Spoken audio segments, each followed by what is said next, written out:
सुल्तान की ऐसे ऐसे असलियत असरा के सामने आना शुरू हो चुकी है। अब सुल्तान किसी से असरा के पूरे खानदान को लूटने की कोशिश करेगा। नेक्स्ट एपिसोड में आप लोगों को क्या ट्विस्ट दिखाया जा सकता है, दोनों के बीच में मजीद इख्तलाफात कैसे बढ़ेंगे, अगर असरा के सामने सुल्तान की मजीद असलियत आती है तो क्या असरा सुल्तान को छोड़कर जा सकती है। इस हिसाब से सुल्तान असरा को अपना असली चेहरा, भयानक चेहरा दिखाता है तो उसके बाद असरा को अंदर से बड़ी तकलीफ होती है, क्योंकि एक नई नवेली दुल्हन की ख्वाहिश यही होती है कि मेरा जो हस्बैंड है मेरी बात माने, मेरे साथ प्यार से बात करे, जब मेरे घर में मेरे साथ चले ताकि मेरी फैमिली देखकर खुश हो।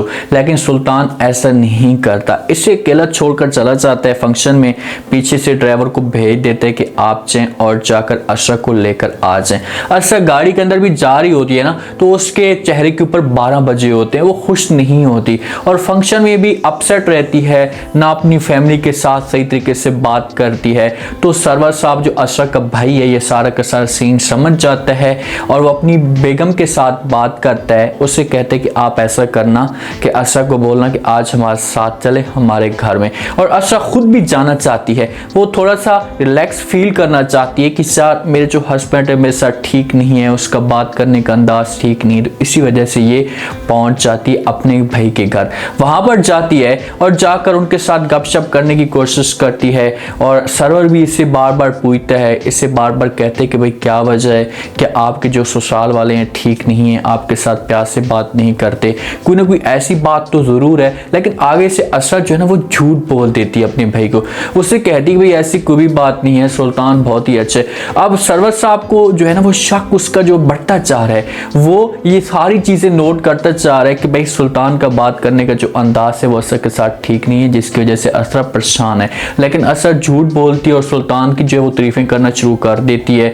अपने भाई को कहती है कि भाई जान ऐसी कोई भी बात नहीं है, सुल्तान बहुत ही अच्छा है, प्यार करने वाले इंसान है और उसने मुझे ऐसा कुछ भी नहीं कहा। तो सरवर साहब कहते हैं कि ठीक है, लेकिन कोई भी बात होती तो आप हमारे साथ शेयर कर सकती हैं। यहाँ पर असरा को सब कुछ बता देना चाहिए, लेकिन असरा अभी भी ये सब कुछ है वो बात को घुमाने की कोशिश करती कि चलो किसी तरीके से सुल्तान को इस बात का एहसास हो जाएगा और मेरे साथ प्यार से बात करना शुरू कर देगा।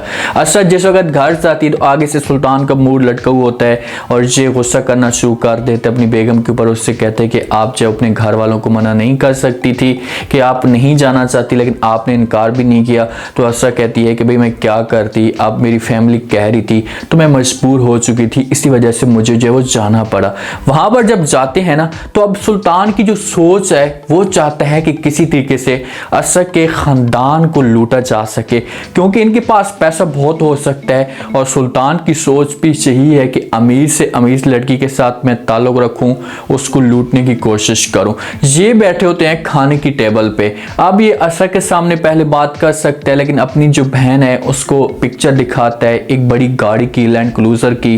तो जैसी बहन देखती है वो पिक्चर तो बड़ी हैरान और परेशान हो जाती है और कहती है कि इतनी महंगी गाड़ी ये कैसे हो सकता है। मुझे तो ऐसा लगता है कि ये जो आपके सपने हैं ये ख्वाबों में पूरे हो सकते हैं, हकीकत में कभी भी नहीं हो सकते, क्योंकि ऐसा करने पे पूरी की पूरी जो कंपनी होगी वो बैठ जाएगी, लुट जाएगी, ऐसा कभी भी नहीं हो सकता। तो वहां पर जो वो जैसी असरा ये बातें सुनती है ना तो असरा के दिल के अंदर ख्वाहिश तो पैदा होती है। आगे से सुल्तान कहते हैं कि नहीं ऐसा कभी भी नहीं होगा, मैं चाहता हूँ कि मेरी ख्वाहिश है कि मुझे इस किस्म की गाड़ी मिले, सिर्फ और सिर्फ असरा को सुनाने के लिए। तो असरा के दिल के अंदर बेचैनी पैदा हो जाती है, सुल्तान अपने मकसद में कामयाब भी हो जाता है। अब जहाँ पर सुल्तान तो यही चाहता है कि मैं असरा को ये बातें सुनाऊं और जिस वक्त ये बातें सुनेगी तो आगे से अपनी फैमिली के साथ बात करेगी तो इसकी फैमिली मेरी जो डिमांड है ये पूरी कर देगी। जहाँ से असरा उठकर जा सकती है अपने फिर घर में अपने भाई के पास इज्जा शयान के साथ कॉल पे भी बात कर सकती है। उससे रकम की पूछती है कि भाई आपके पास कितनी रकम है। जब इस तरह की डिस्कस जारी होती है तो वहाँ पर सरवर साहब भी ये बातें सुन सकते हैं और जहाँ से जो सरवर साहब आते अपनी बेगम के साथ आकर यही बात करता भी है कि भाई असरा को क्या जरूरत पड़ गई पैसों की कि वो शयान से पॉकेट मनी की पूछे। आगे से बेगम जवाब देती क्या मतलब तुम्हारा। तो सरवर कहते कि मैंने खुद देखा है कि असरा पैसे मांग रही थी शयान से। तो जहाँ पर बेगम कह सकती कि भाई मुझे इस बारे में कुछ भी नहीं पता, मुझे शयान से सब कुछ पूछना पड़ेगा। तो ये भी हो सकता है कि जिस वक्त शयान लेकर जाता है पिक्चर और जाकर अपने वालिद को दिखाते कि पापा चांद ये गाड़ी चाहिए लैंड क्रूजर, तो आगे से सरवर साहब इससे पूछते कि कि भाई किसको गाड़ी चाहिए, तो शान इसे बता सकते हैं कि ये जो गाड़ी है ये असरा को चाहिए। तो इसी वजह से पाकट की बात भी शेयर होती है। सरवर सब अपनी बेगम के साथ बात करता है, आखिरकार क्या वजह है, इतनी असरा को ज़्यादा पैसों की क्यों जरूरत पड़ गई है, या इतनी महंगी गाड़ी की क्या जरूरत पड़ गई है जो ये गाड़ी लेने पे मजबूर हो रही है, और इसके पास पैसे भी नहीं है क्योंकि सुल्तान साहब तो बड़े बिजनेस वाला है, इसके पास बड़ा पैसा है, प्रॉपर्टी बहुत ज़्यादा है, तो इसके सामने गाड़ी की क्या अहमियत है। सरवर वालों को इस बात का तो नहीं पता कि भाई इसका जो मकसद है सिर्फ और सिर्फ यही है कि किसी तरीके से असरा के पैसे को लूटा जा सके। उसकी जो डिमांड है ऐसा पूरी होना शुरू हो चुकी है।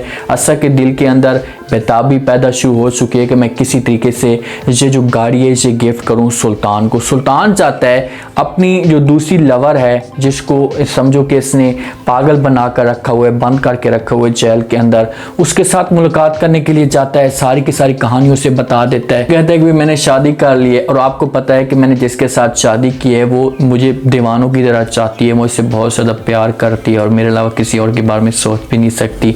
तो आगे वाली जो लड़की होती है वो मुस्कुराना शुरू कर देती है और इसका गला भी दबाती है, इसको मारने की कोशिश भी करती है, लेकिन वहाँ पर पुलिस आ सकती है। अब उसका जो रिएक्शन है इस हिसाब से होता है कि आगे से सुल्तान शोर मचाएगा कि भाई ये वाकई पागल है। हालांकि ये पागल नहीं है, लेकिन सुल्तान ने इसे जो वो पागल बनाकर रखा हुआ है। डॉक्टर बुलाती है सुल्तान को, इसके साथ बात करती है और कहती है कि आपने क्या इस लड़की के साथ शादी नहीं की थी। इसे सुल्तान बड़ा हैरान हो जाता है और डॉक्टर को कहते हैं कि भाई कैसे मैंने शादी नहीं की थी। हो सकता है कि सुल्तान ने जो वो डॉक्टर को झूठ बोला हो कि भाई मैंने इसके साथ शादी की हुई है, वो तो उस लड़की को पागल बनाकर इसने रखा हुआ है, तो इसी वजह से डॉक्टर जो है वो इनकी बातों के ऊपर यकीन नहीं करता या उस लड़की की बातों के ऊपर यकीन नहीं करता। तो वहां पर जो वो डॉक्टर कहती है, क्योंकि जब भी ये थोड़ा सा बोलना शुरू करती है तो सबसे पहले आपका नाम लेती है और उसके बाद कोई और बात करती है और आपके बारे में हर वक्त डिस्कस करती रहती है, तो यहाँ पर कोई वजह हो सकती है। मुझे ऐसा फील हो रहा है कि आपने इसके साथ जो वो शादी नहीं की, सिर्फ और सिर्फ फंसाया है, अपना मतलब निकाला है और उसके बाद इसे ख़त्म कर दिया। तो सुल्तान यहाँ पर झूठ बोलेगा, डॉक्टर को यकीन दिलाने की कोशिश करेगा, उसे कहेगा कि ऐसी कोई बात नहीं है, आप प्लीज़ इस तरह की बातें ना करें।